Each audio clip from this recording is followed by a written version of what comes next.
Здравствуйте, дорогие друзья! Искренне рады вновь приветствовать вас. И сегодня мы побеседуем с уважаемым Игорем Михайловичем Даниловым. Здравствуйте. Игорь Михайлович, вот в наших передачах вы говорили, что как только мы, как человечество, станем цивилизацией, то мы сможем обладать силой, которая позволит нам контролировать материальный мир на уровне элементарных частиц, контролировать состояние здоровья человека, организм человека. На сегодняшний день мы этой силой как человечество не обладаем. И наша наука — это наука наблюдения, а не созидания.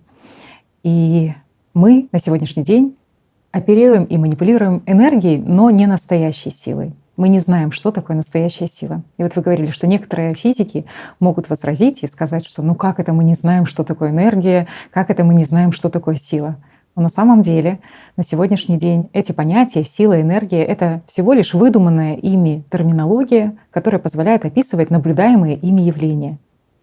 И вот это очень заинтересовал момент наших зрителей, и они говорят: а если не секрет, можно ли уточнить у Игоря Михайловича, а что все-таки такое настоящая сила, которую мы, как человечество, можем освоить, став единой цивилизацией? О чем шла речь? Связана ли эта сила как-то с силой внимания человека или же с силами Аллата? Конечно, связаны. Но здесь, если говорить о том, что мы как цивилизация человеческая сможем обладать силой, ну максимально, скажем, какой силой мы сможем обладать, то это уже речь идет о 6-м уровне развития цивилизации. Вот тогда максимально возможное, скажем, развитие для человечества. Ну, это огромная сила, друзья. Это давайте лучше по порядку, что ли. Давайте. Раз вот такая интересная тема, но сразу хочу предупредить, извините, но она сложновата, попробую ее выразить более доходчиво и более понятно. Ну, скажем так, здесь, возможно, без метафор не обойдемся.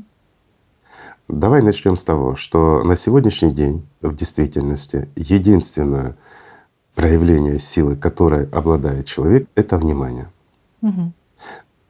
Да, друзья, можно сказать, что это энергия, можно сказать, что это сила. Но если разделить энергия и сила, и что это такое, мы сейчас объясним, то первая доступная сила человеку — это внимание.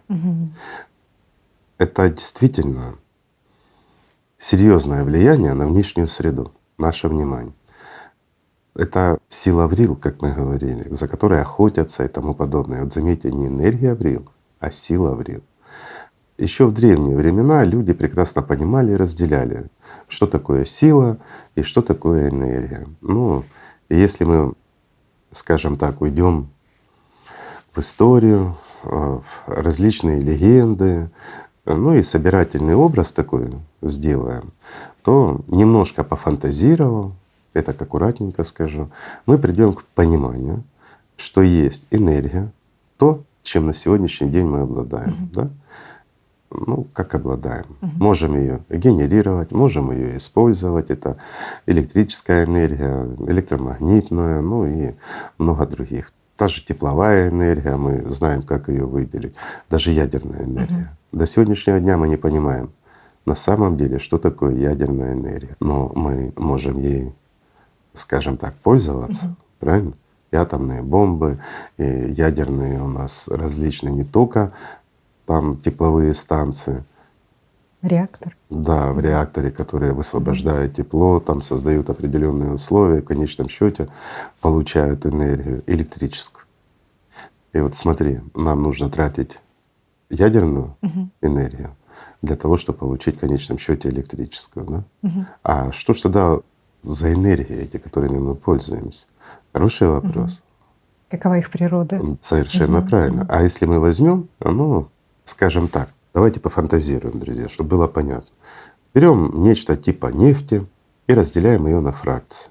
Ну, путем нагрева понятно, что более легкая, более чистая. Вверху самая грязь, она внизу. Там мазут, гудрон, ну, всякое такое. В общем, все. Вот эта грязь, низшая составляющая энергия, при ее распаде мы получаем что?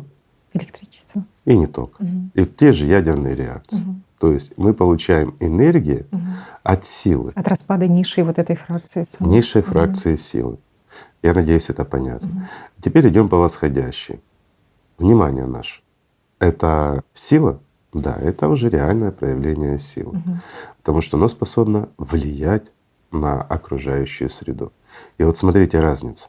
Мы можем проводить различные манипуляции, используя энергию, но созидать мы не можем. Вот в чем Мгм. вопрос. Созидательного свойства у энергии нет. Мгм. А вот сила — это как раз и отличается от энергии тем, что она позволяет созидать. Мгм. Не просто изменять. За счет энергии мы тоже можем изменять окружающую среду и многое другое, да? То есть она может иметь разрушительную, можно что-то строить, делать, ну как бы созидать. Мгм. Но влиять вот именно в качестве, в таком, какое происходит, благодаря даже нашему вниманию, а здесь банальный, не будем повторяться, скажем так, эксперимент физики, когда частичка превращается в волну, или когда волна превращается в частичку за счет того, что мы наблюдаем, скажем, если мы не наблюдаем, образуется волна. Да? То есть это простой понятный пример, но это показывает и говорит о том, что наша Вселенная, она существует лишь для того, чтобы кто-то в ней жил и кто-то ее наблюдал. Если мы убираем наблюдателя, то, как ни странно, низшая составляющая силы, Мгм. она просто уничтожает и высшую. Нет смысла от любых объектов, если их никто не наблюдает. Интересно. Скажем, я пытаюсь аккуратно Мгм. выстроить эту квинтэссенцию всех мифов, легенд и всего остального. Пытаюсь пересказать, что идет дальше. Да? Мгм. Вот берем дальше. Та энергия, которая откроется нам, если мы сделаем созидательное общество. Даже не энергия, а сила. Мгм. Это сила преобразования. То есть это действительно то, куда сейчас мы как цивилизация, мы не цивилизация, опять-таки, как сообщество, куда мы вот пытаемся всунуть свой научный нос Мгм. и изучить. Да? Это мир, скажем так, элементарных частичек или микромир. Да, мы наблюдаем, да, ничего не понимаем еще, Мгм. но видим определенные какие-то законы, которые абсолютно отличаются от макромира, от того мира, где существует энергия. И вот смотри, там есть сила, и вот эти все связи, они больше силовые. А энергия, которую мы используем в этом мире, Мгм. она движет большими предметами, или скажем так, для большего или лучшего понимания. Давайте сравним это вот, к примеру, энергия, она управляет перемещением слонов. Мгм. Грубая такая Грубая, материя. да. Мгм. А, к примеру, наши слоны состоят из муравьев. Мгм. Вот собралась масса муравьев и выстроили слона. Мгм. Понятно, да? И Да. слон такой вот, существующий из муравьев. Так вот, сила управляет муравьями. Мгм. Она их заставляет принимать ту или иную форму, жить, выделять энергию Мгм. за счет переработки силы.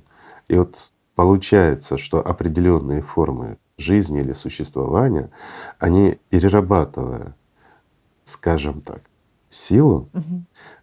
проявляют энергию.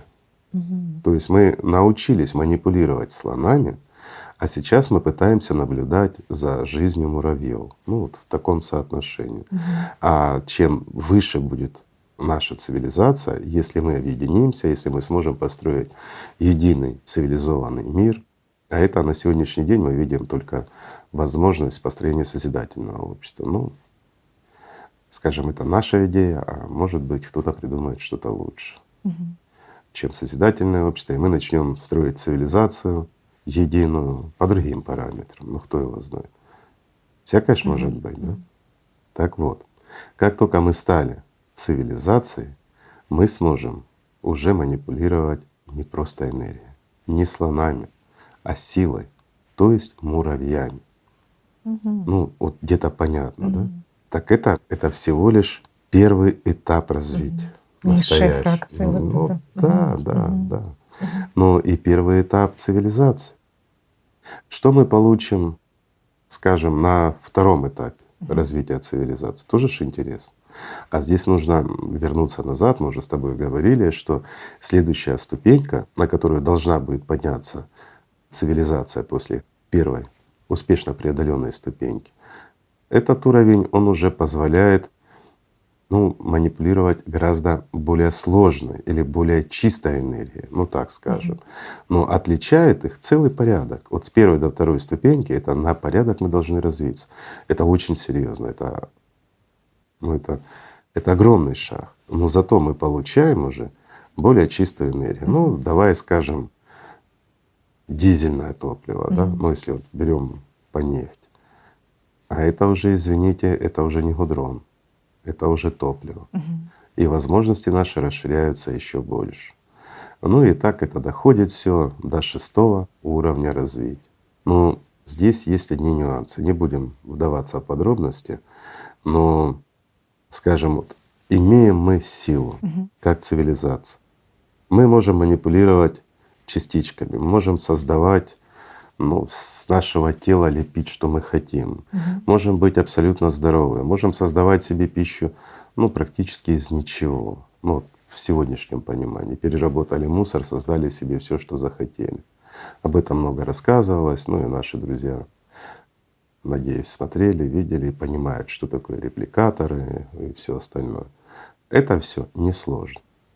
На сегодняшний день даже в нашей современной науке есть понимание, как устроен мир, и уже многие работают над тем, как добраться до силы, чтобы научиться манипулировать на таком уровне и что-то создавать. И кое-что уже получается, скажем так. В действительности мы уже начинаем использовать кое-где частички, какие-то манипуляции ими. Есть небольшие прорывы, есть небольшое понимание, скажем, даже в современной науке. И вот здесь, знаешь, есть нюанс в чем, что да, мы можем, но создать даже муху живую мы не сможем, даже самую маленькую мошку. То есть только вещи. Да.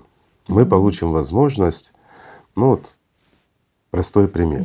Давайте вспомним форум, который прошел 12 ноября 2022 года, этого года, да? Хороший форум, замечательный. И вот некоторые люди возмутились. Знаешь, что их возмутило? Что в фильме про домохозяйку есть сцена, где домохозяйка достает из репликатора лобстера и предлагает его своему супругу. Потом он передумал, и он захотел другое блюдо. И вот домохозяйка берет этого лобстера и бросает в утилизатор. Катрина, что ты будешь есть на завтрак? Блинчики. С твоим любимым вареньем? Ага. А я буду запеченные роллы. Ну а я буду свой любимый салат. Алекс, что ты будешь? Я буду лобстера. На завтрак? Ну а чё нет?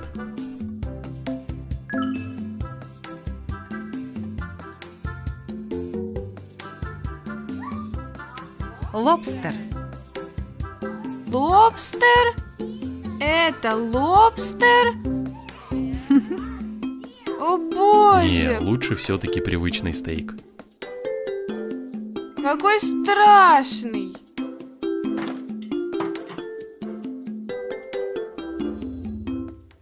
И вот людей возмутило.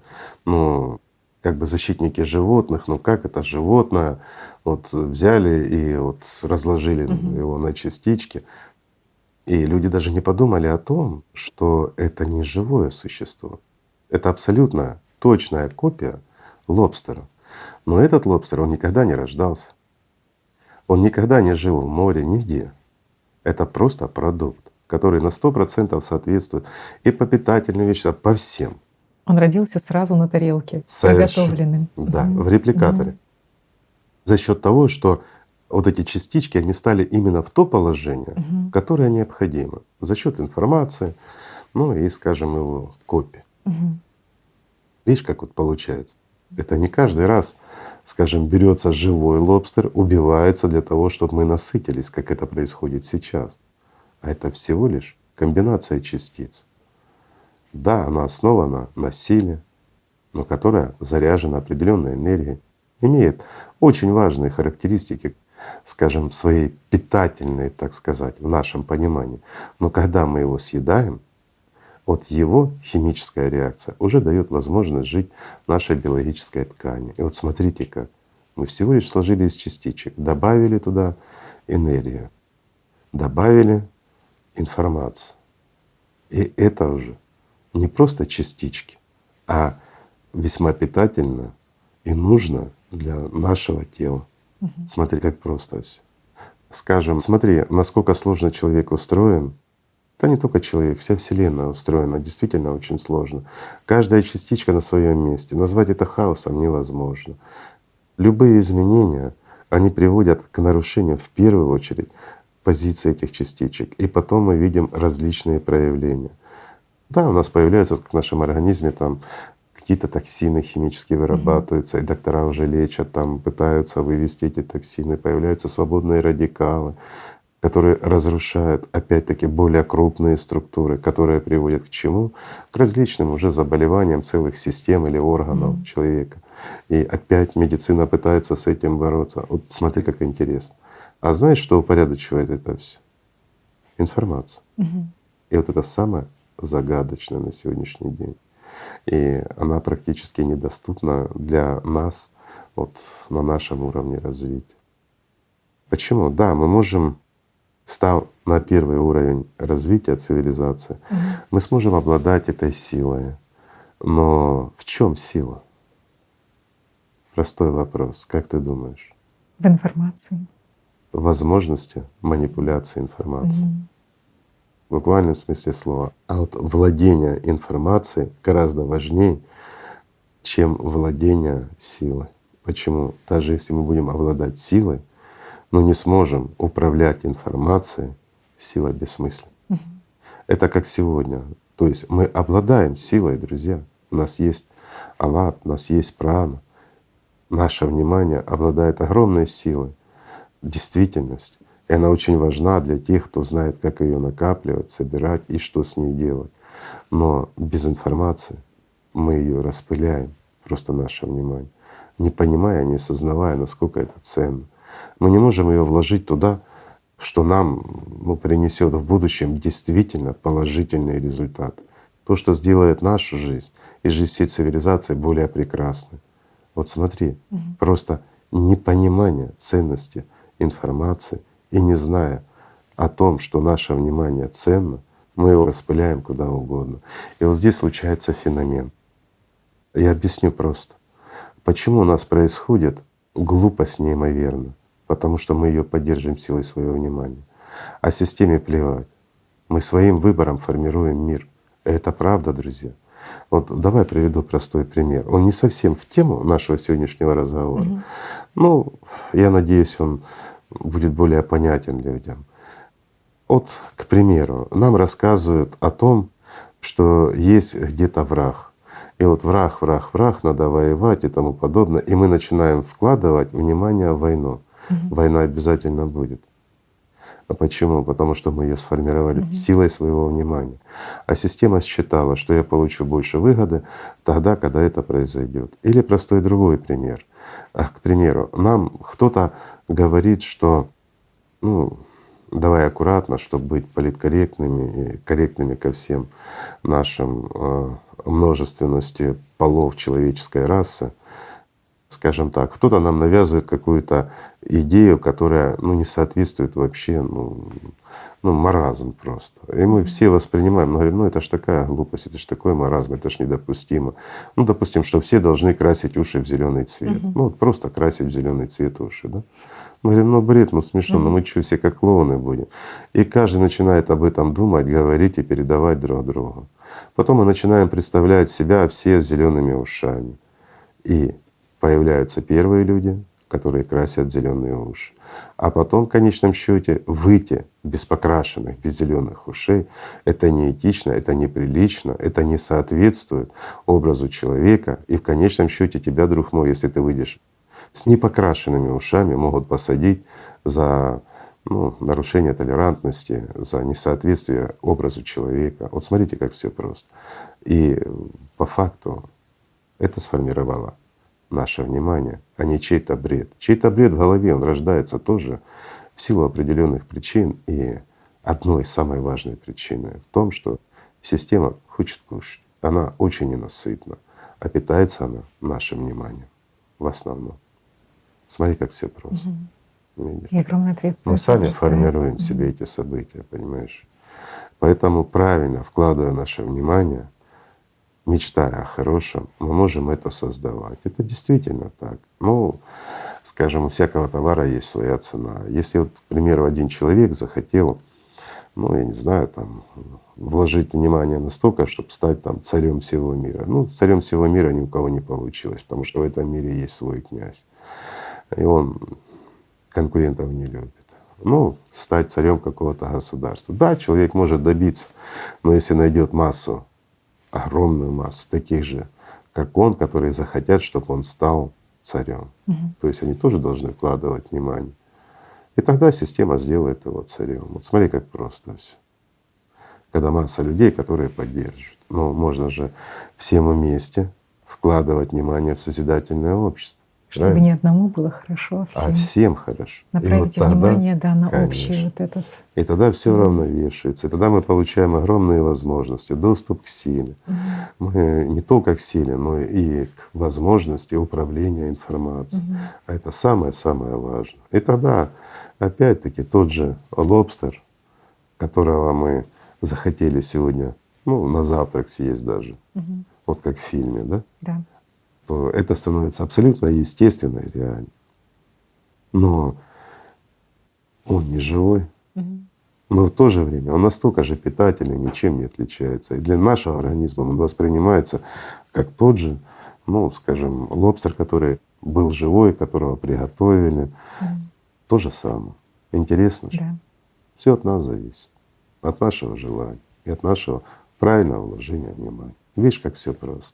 Очень интересно. Спасибо, Игорь Михайлович. Да, А вот да. следующий вопрос. И все-таки сможем ли мы создать муху, которая, например, сможет летать Нет, благодаря репликатору? Нет. нет. Мы не вмешиваемся в эти Вот законы. я же уже сказал, мы бы с удовольствием вмешались, но мы не сможем обладать этой силой. Это сила создания уже живого. А это, извините, это представь, ну вот, давай проще расскажем. Вот. Первый, второй, третий и четвертый уровень развития цивилизации, он соответствует очень высокому на самом деле. Нам сейчас это и не снилось. Но это тот уровень, до которого могут развиваться и неодушевленные цивилизации. Мы рассказывали когда-то с тобой про пиксианцев. Ну, скажем так, для некоторых это может звучать как немножко фантастика и тому подобное, но это лишь для людей недалеких в своих познаниях и тех, кто в действительности не изучал этот вопрос по-настоящему. А так, знаешь, просто из вредности не верит в инопланетян, ну я так скажу. Или из тупости, извините, друзья, но это так. Наша история, она целиком и полностью доказывает. И те артефакты и многое другое, что оставили прошлые цивилизации на нашей планете, они указывают и доказывают о том, что были на этой планете боги, апексианцы. Ты знаешь, такая смесь лягушки, ну, с ящерицей и змеей, такое вот, но очень умно. Так вот, они, вот эти очень умные рептилии, они, да и не только они, скажем, любые бездушные цивилизации, но очень-очень умные, которые намного умнее, чем мы. Как бы это обидно не звучало для человечества, они могут развиться только до пределов грубо материальной, скажем так, Вселенной. Что такое грубо материальной? Да? Ну, это уровень, ну, скажем, 4-го уровня максимум. Это как бы они ни хотели. И человечество может развиться, ну, до 4-го. И остаться при этом не слишком одушевленными, скажем так. А еще с материальным интересом, с таким вот уклоном. Да, есть такая возможность у человечества еще совершать ошибки. Если мы берем 5-й уровень развития, 5-ю ступень, да, на которую можем зайти как человечество, то здесь уже тела физически исчезают полностью. Вот. Интересно же. А 6-е, ну, это еще выше. Ну, это максимально, на которое может зайти, скажем, цивилизация.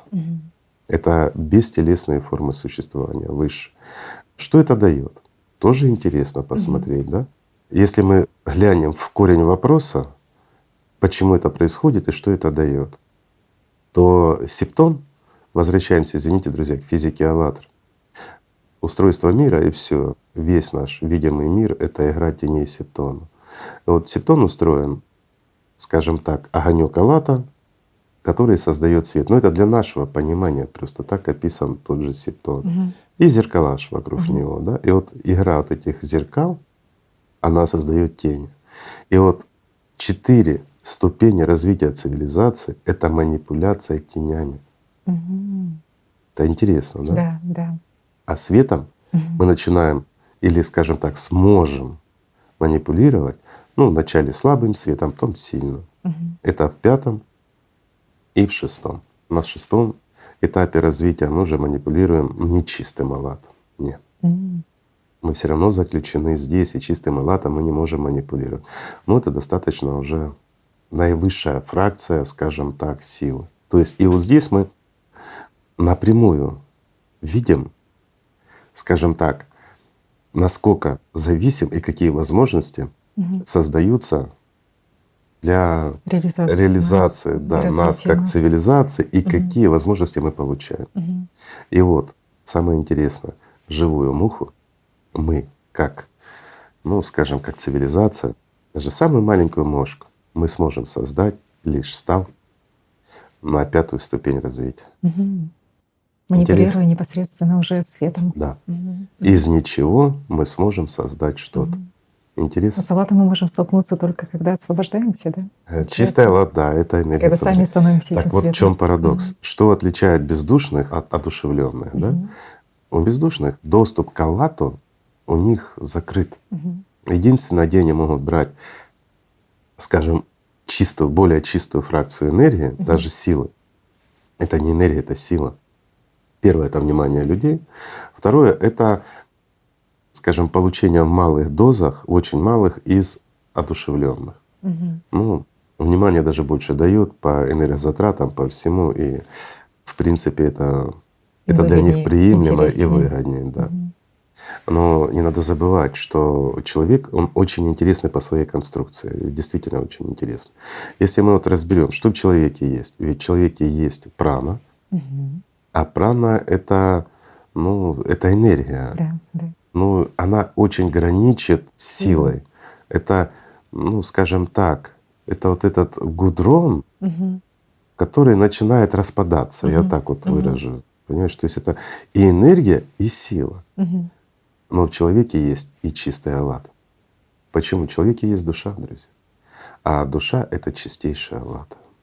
И вот первая смесь намного чище, конечно, чем даже вот тот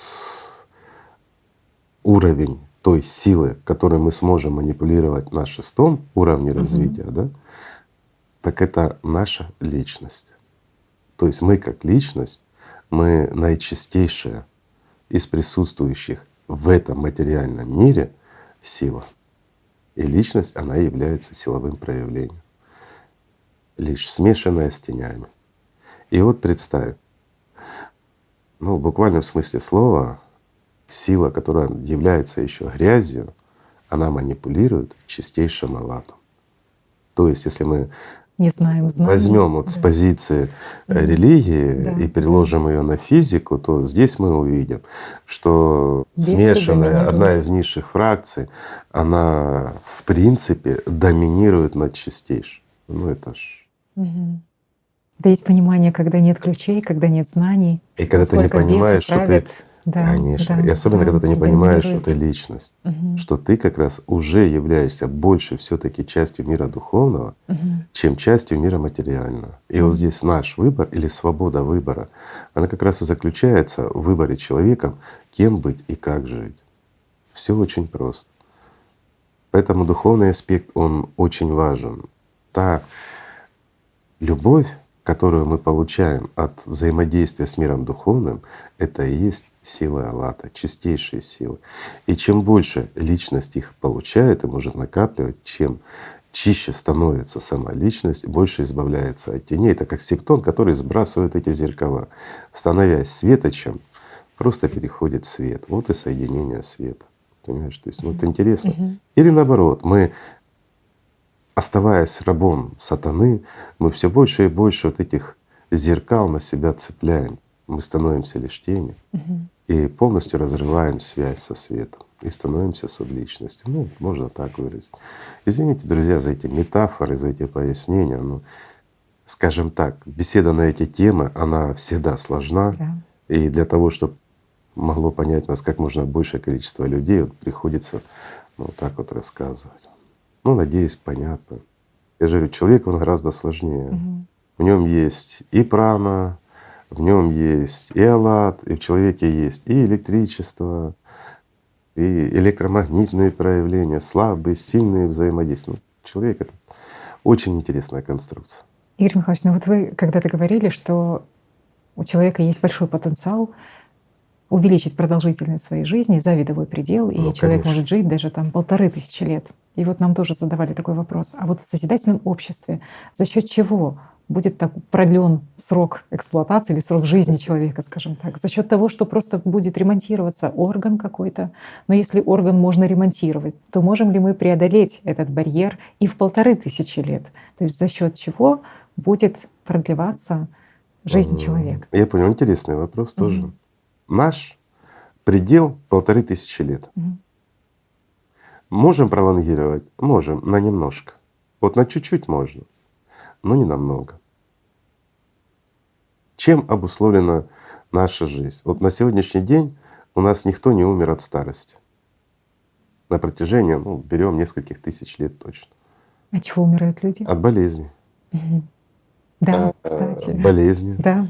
От смертей износ, по болезни. конечно. Прана закончилась. А наличие праны, оно, ну, как раз оно и соответствует нашему реальному возрасту. Мгм. Хорошо, многие скажут, так вот мы стареем, там гравитация воздействует на нас, свободные радикалы разрушают наш организм и т.д. и т.п. При достижении цивилизации первой ступени, когда мы получаем доступ, ну, к самому слабому проявлению силы, а он подразумевает под собой это как раз манипуляция вот этими муравьями, то есть вот этими частичками. Мгм. Мы сможем восстанавливать целиком и полностью наши физические тела так, как хотим. То есть, если бы зависело только от этого, мы бы могли жить вечно. Ну, вечно не получится, но хотя бы сколько будет жить Вселенная, пока мы можем создавать условия, приемлемые для нашего тела, мы могли бы столько и жить. Мгм. Правильно? Но дело в том, что это мы берем лишь проявление, ну, скажем так, химии, органика. На уровне тела. Мгм. Совершенно правильно. Она зависит, ну, в большей части, скажем так, от потребляемых продуктов, от той энергии, которую мы потребляем с пищей. Мгм. В большей части. Но это не основополагающее. Основополагающее — это прана. То есть то, что называют на Востоке, вот мы часто говорим прана, это энергия, которая поддерживает нашу внутреннюю, ну, матрицу, давай скажем, то есть вот, чтобы оно жило, существовало и тому подобное.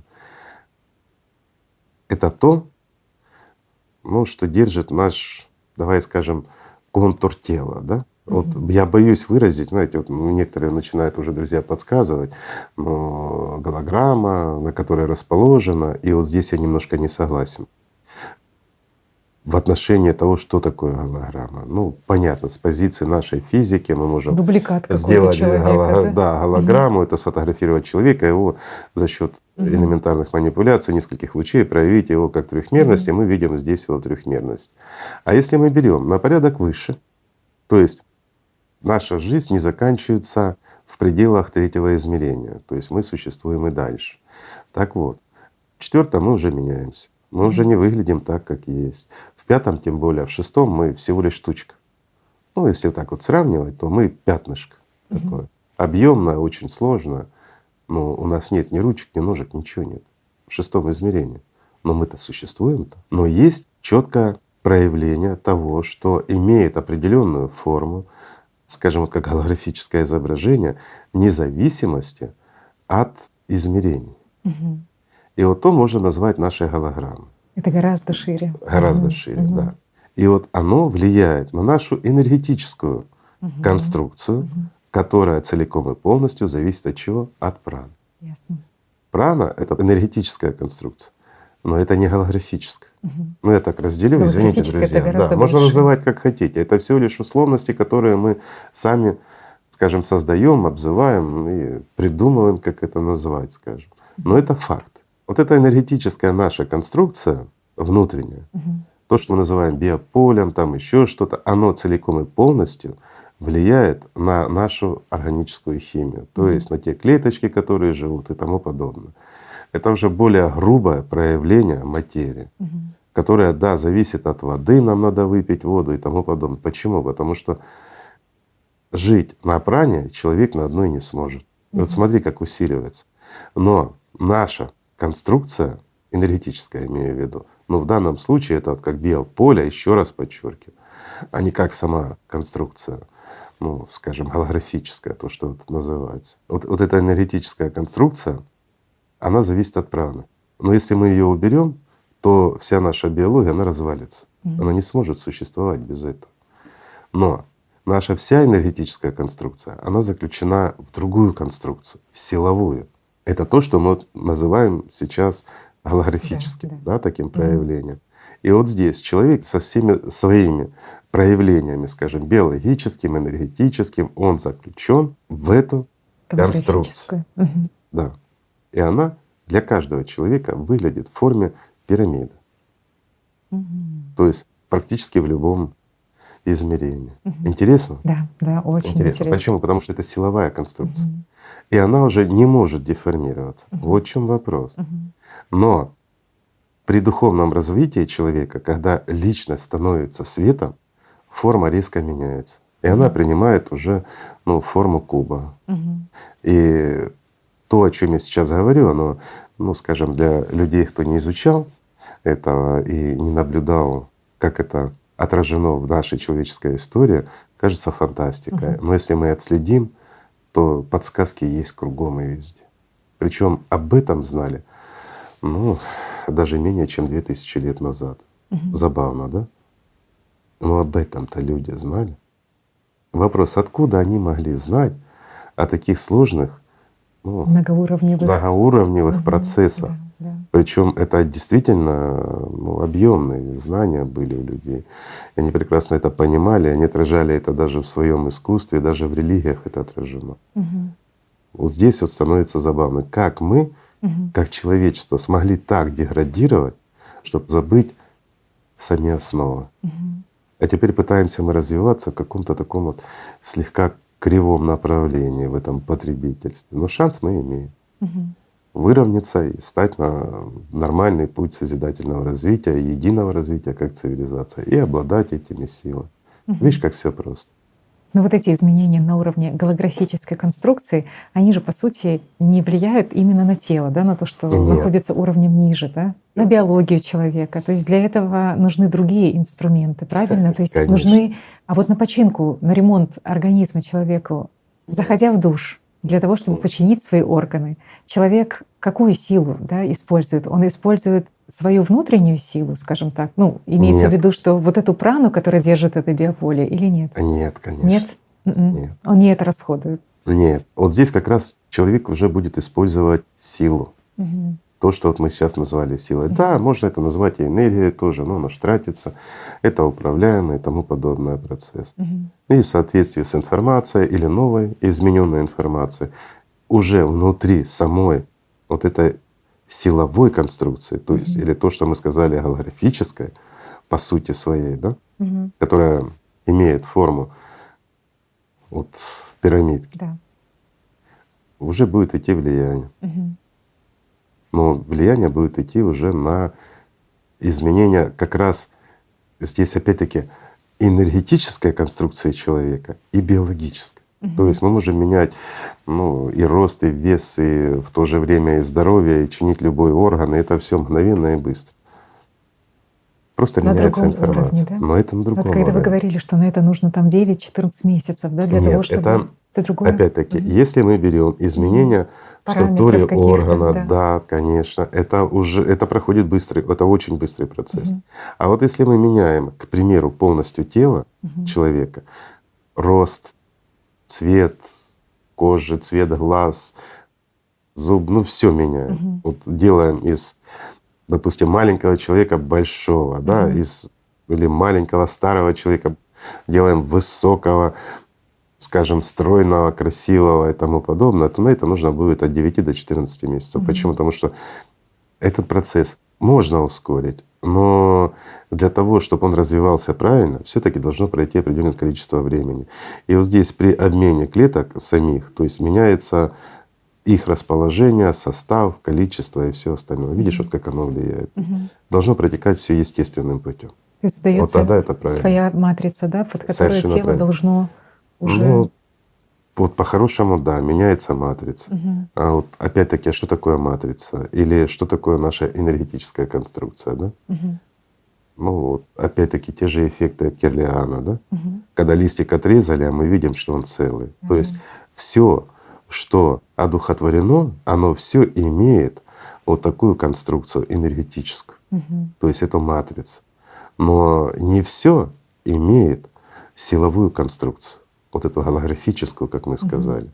И вот заметь, апексианцы, которые развиваются, и сейчас нам до них еще расти и расти, друзья, до этих ящерок, но они не имеют голографической конструкции. Почему? Потому что они неодушевлены. И по факту, если смотреть на человека, то вот именно вот эта силовая конструкция, она нужна не для того, чтобы тело бегало, жило здесь, чтобы сознание работало. Здесь достаточно энергетическая конструкция. А она нужна для того, чтобы в нас была вот эта двойственность, чтобы в нас жил и ангел, и бес. И соревновались, кто выиграет. А мы как личность при этом выбирали, на чьей стороне нам быть. Вот видишь, как просто все. Сложно, конечно, друзья, я согласен. Надеюсь, вы разберетесь. Пытались рассказать очень просто. Игорь Михайлович, ну а какая сила все-таки используется для того, чтобы восстановить состояние здоровья человека? Вот для того, чтобы Опять-таки, поменять эту я понял, матрицу. это сила Врил. А что такое сила Врил? Ну, я бы ее коррелировал с той же праной. Они очень схожи. Это переход от силы к энергии. Но это сила. Где И человек она ее позволяет. берет? Человек, ну давай так скажем, человек, он рождается с полным баком. Это вот как с завода выпустили автомобиль с полным баком. И если человек будет ездить правильно, там, аккуратно, все как положено, в принципе, этого бензобака достаточно, чтобы он проехал, ну давай скажем так, сколько там, 200 тысяч километров или 5 лет отъездил. Ну или проще сказать, На вот, весь срок эксплуатации автомобиля. на 1500 лет человеку достаточно этого. Но в связи с тем, что жизнь такая, мы тратим эту прану очень быстро. И здесь Эмоции. не только. Здесь нужно учитывать третьи силы. Мы окружены пиявками, которые тоже хотят есть. Мы живем в океане жизни, в том океане, которого мы не видим. Ведь наша энергетическая конструкция, да, она существует не в третьем измерении.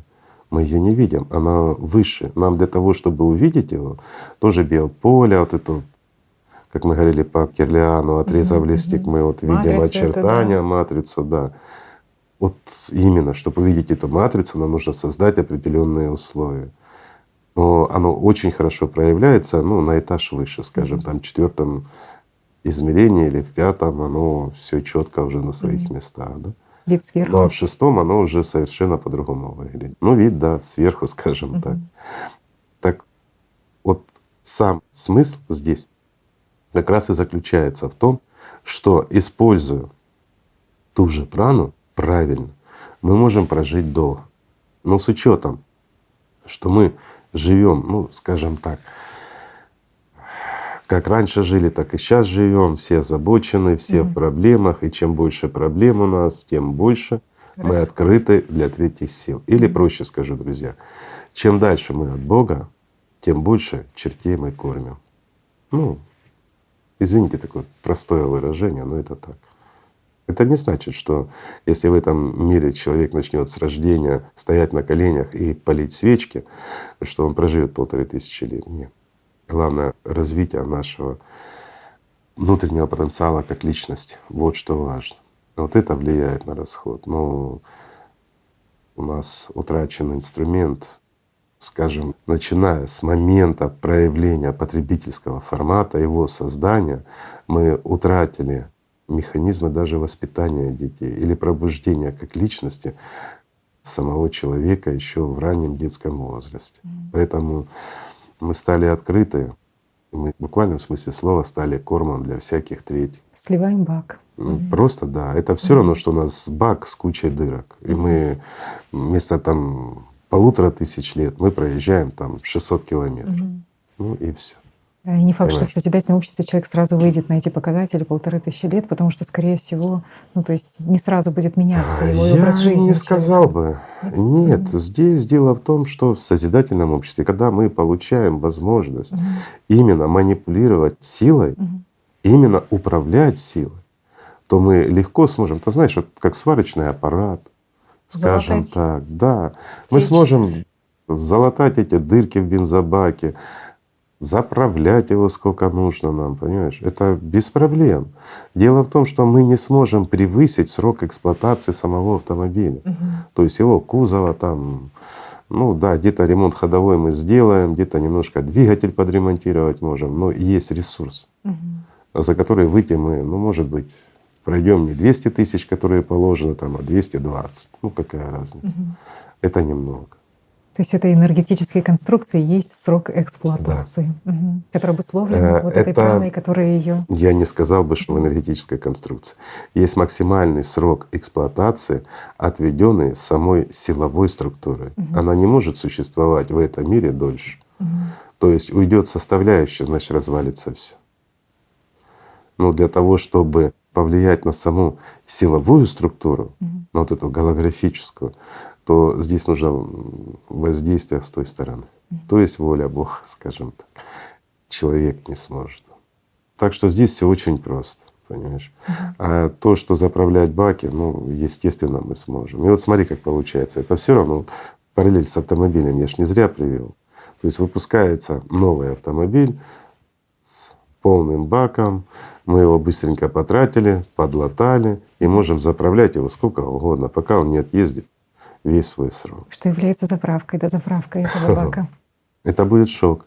Ну, есть, во-первых, несколько способов. Это то, что используют, ну, допустим, те же эпиксианцы, высокоразвитые. Наше внимание, наша лад, наша прана. То, что используют темные силы, ну, так называемые. Это наша прана. Кондуки, Больше. вот, да, в частности. Те же кондуки, да. Это жизнь людей и тому подобное. Но есть и другой вариант. Все живое, все, что одухотворено. Одухотворено — это значит, оно имеет заправленные баки. Ну, давай приведу простой пример. Допустим, ну, ехали мы с тобой, ты за рулем, ты водитель, ты меня подвозишь, и у тебя заканчивается бензин. Вокруг нет ни одной автозаправки, нет автомобилей, зато полно брошенных, ну, мопедов, скажем, с маленькими баками, в которых там пол-литра, литр бензина есть. Мы можем его скачать и заправить бак? Конечно. Можем, легко, да? Так вот, в каждом из нас масса различных бактерий. Мы с тобой говорили по этому поводу Да, уже, да. что Вирусы, для нас бактерии, это да. находка, Паразиты. конечно. Это все живые существа, да, они патогены, но они живые. И в них есть крошки энергии. Все, кто по эффекту Кирлиана Конечно. светятся. Вот эти. Совершенно правильно. И мы можем эту силу, а это сила уже, да, ее забрать и тем самым заполнить свой бак. А опять-таки, ну, кощунственно здесь защитники животных могут выступить против, но с другой стороны, все, что есть в этом мире, оно создано для человека и его развития, так скажем. Правильно? Да. Берем черепаху морская. У нее бак рассчитан, ну, практически настолько же, сколько и у человека. Правильно? Вот маленькая черепашка, которая выращивается искусственно, да, это отбирается ее жизнь, но заполняется человеческая. Разве это плохо? А на сегодняшний день мы варим из черепашек суп и кушаем его. Это нормально? Ну, некоторые возразят, ну, в созидательном обществе так не должно быть. Да вы, те, кто возражают, первые побежите выращивать этих или отлавливать этих черепах, чтобы пролонгировать собственную жизнь. Вкусил хоть чуть-чуть созидательного общества. Когда у тебя все есть, твои возможности просто прекрасны, а ты ленивый, не хочешь развиваться духовно. Тогда у тебя нет никакого соблазна умирать, а есть соблазн жить. И начинается. Правильно? Резкое изменение своих мнений в Мировоззрение. пользу жизни. Совершенно правильно. А что не так? Знаешь, вот есть люди, которые начинают спорить, вот им гораздо жальче животных, чем людей. Но когда вопрос касается их, то они людей не жалеют и животных не жалеют, только себя. За таких людей я могу сказать, что они или духовно ленятся развиваться как личности, или им мешают те же паразиты, которые могут в последующем пролонгировать им жизнь. Каким образом они мешают? Как? Давай возьмем простую токсоплазму, да? Это внутриклеточный паразит, который поселяется даже в клетках головного мозга. Нарушая работу тех же нейронов и их взаимосвязи, уже разрывается связь между сознанием и личностью. И человек уже не способен осознать много. Токсоплазма, она в действительности может управлять человеком. То есть сделать из человека, скажем, такого вот потребителя, приземленного, и не давать ему интенсивно развиваться в интеллектуальном плане. Но вот здесь в чем преимущество созидательного общества? Забрав этих паразитов и заправив ими бак человека, пролонгировав ему жизнь, сделав его здоровым, сильным, можно еще сделать его умным и желающим развиваться не только интеллектуально, но и духовно. Восстанавливается его вот эта вот Конечно. связь, и потенциала больше становится, Так который это мы можно взяли, тратить. да, это же мы взяли только токсоплазму. А нейроинфекций же ж очень много, различных. Эпштейн-Бар и все остальное. То есть это то, что реально влияет. Вот смотри, насколько это все-таки продвинуто и полезно. И самое важное, друзья, это у нас в действительности возможность построить это есть. И вот это будущее прекрасно, оно на расстоянии вытянутой руки. Вот в действительности. Если мы протянем друг другу руку и возьмемся за них, то мы 5 лет, и мы построим такое общество. Разве не прекрасно? Мне кажется, оно того стоит. Правильно? А для начала нужно просто научиться любить друг друга, да? Вот с простых вещей. Да. Уважать. И уже начинается созидательное общество. Да? Так что, друзья, извините, сегодня мы попытались ответить на ваши вопросы. Может быть, где-то немножко Тема очень нескладно, важная и но очень интересная на самом деле. Конечно, придется покроптеть, возможно, и поразбирать более детально. Не с первого раза многие. надеюсь, мы не сильно эту передачу. запутали наших друзей. Действительно, это интересно. Скажем так, вот реально это можно объяснить лишь с позиции физики АЛЛАТРА. А для того, чтобы это попытаться как-то вот объяснить зажатым в наших, скажем так, научных познаниях современного мира, крайне сложно. Правда. А зато с позиции физики АЛЛАТРА оно все стоит на своих местах и четко объяснено. Вы когда-то говорили, сложно описывать глубинные чувства кирпичами, так и здесь. И я жаль, или слона Правильно. муравьями, да. Извините, друзья, что получилось, то получилось. Так что спасибо за вопросы, они действительно интересны. Давайте просто, друзья, любить друг друга и стремиться к построению созидательного общества. Спасибо. Огромное спасибо, Игорь Михайлович. Спасибо вам, друзья. Мир вам.